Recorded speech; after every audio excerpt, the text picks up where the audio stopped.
is Marissa Zur from BS NCHEF 4.2, and now I'm going to report the summary of the microfinance evaluation strategies.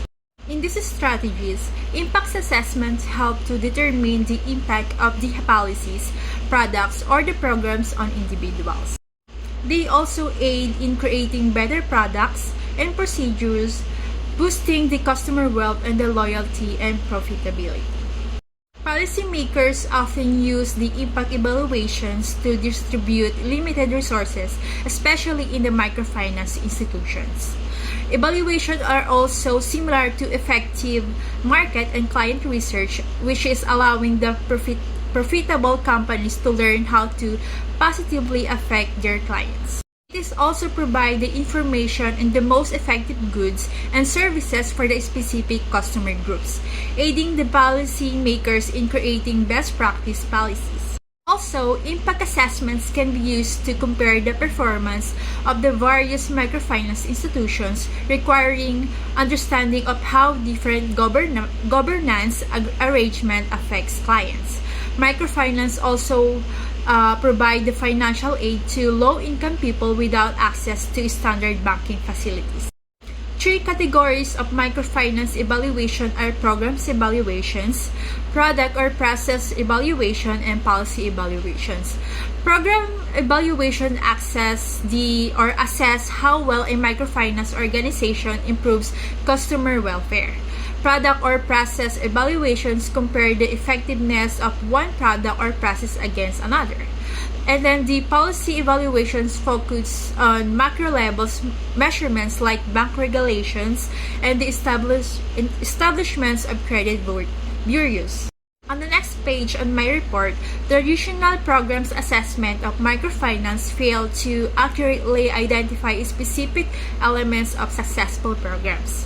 Assessments include loans, technical support, government regulation, and microfinance services.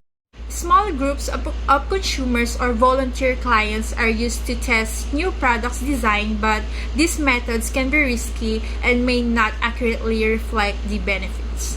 Also, it is crucial to establish causal relationship between innovation and change. Product or process innovations, efficiency or efficacy can be accessed through controlled studies from both operational and commercial perspective. There is studies have shown the impact of conversion to individual liability on the client repayment, retention, and new client joining. Repayment is another area of examination with the regular payment schedules necessary to keep default rates to low but have cost.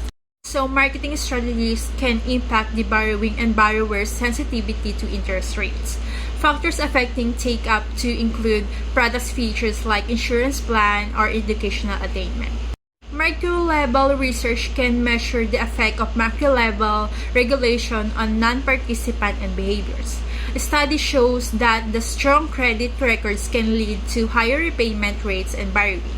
Randomized controlled trials can assess interest rate policies and savings regulation. So the policymakers should focus on customer protection and interest rate restriction. Also, there is a research that can help understand how loan terms affect the customer's behaviors and results, leading to effective consumers protection laws. Also, the assessment provides insights into how public policies affect economic development, aiding the policymakers in policy implementation and economic climate improvement.